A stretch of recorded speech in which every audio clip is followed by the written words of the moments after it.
आप देख रहे हैं नेट्रिक न्यूज, साहस सच कहने का। नमस्कार, नेट्रिक न्यूज में आप सभी का स्वागत है। मैं हूं आपके साथ सपना दुबे। तमाम अटकलों को खत्म करते हुए बॉलीवुड अभिनेता सनी देओल ने आखिरकार भारतीय जनता पार्टी में शामिल होकर अपने राजनीतिक सफर की शुरुआत कर ही दी। जब सनी देओल ने पुणे हवाई अड्डे पर बीजेपी अध्यक्ष अमित शाह से मुलाकात की थी, तब से ही ऐसी चर्चाएं होने लगी थी कि क्या सनी देओल बीजेपी में शामिल होंगे। अब हवाई अड्डे पर हुई मुलाकात के कुछ दिनों बाद सनी ने बीजेपी ज्वाइन कर ली। मंगलवार को रक्षा मंत्री निर्मला सीतारमण और रेल मंत्री पीयूष गोयल की मौजूदगी में दिल्ली में सनी बीजेपी में शामिल हुए। घायल और दामिनी जैसी फिल्मों में सनी ने बेहतरीन अदाकारी की और तो और बॉर्डर फिल्म में जिस तरह का उन्होंने किरदार निभाया वो आज भी एक मिसाल है। अब ऐसी खबरें सामने आ रही हैं कि पार्टी उन्हें लोकसभा चुनाव में गुरदासपुर या चंडीगढ़ सीट से मैदान में उतार सकती है। इससे पहले गुरदासपुर लोकसभा सीट से बीजेपी के लिए दिवंगत विनोद खन्ना ने अपनी किस्मत आजमाई थी।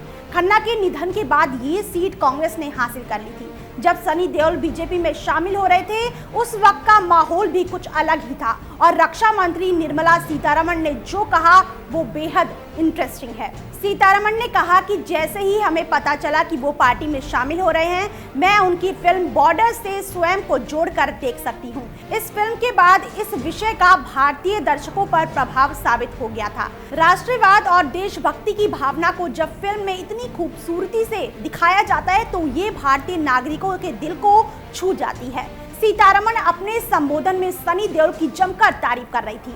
सीतारमण ने कहा कि देओल लोगों की नब्ज पहचानते हैं और वो पीएम नरेंद्र मोदी के किए गए काम से प्रभावित हैं, जो लोगों की सेवा कर रहे हैं और देश को गौरवान्वित कर रहे हैं। देओल ऐसे अभिनेता हैं जो फिल्म के नफा नुकसान की परवाह से ऊपर उठकर देश के लिए महत्वपूर्ण विषयों पर फिल्म बनाते हैं। इसके अलावा बीजेपी के नेता जयाप्रदा ने सनी देओल के बीजेपी ज्वाइन करने पर कहा कि सनी देओल बहुत अच्छे इंसान है।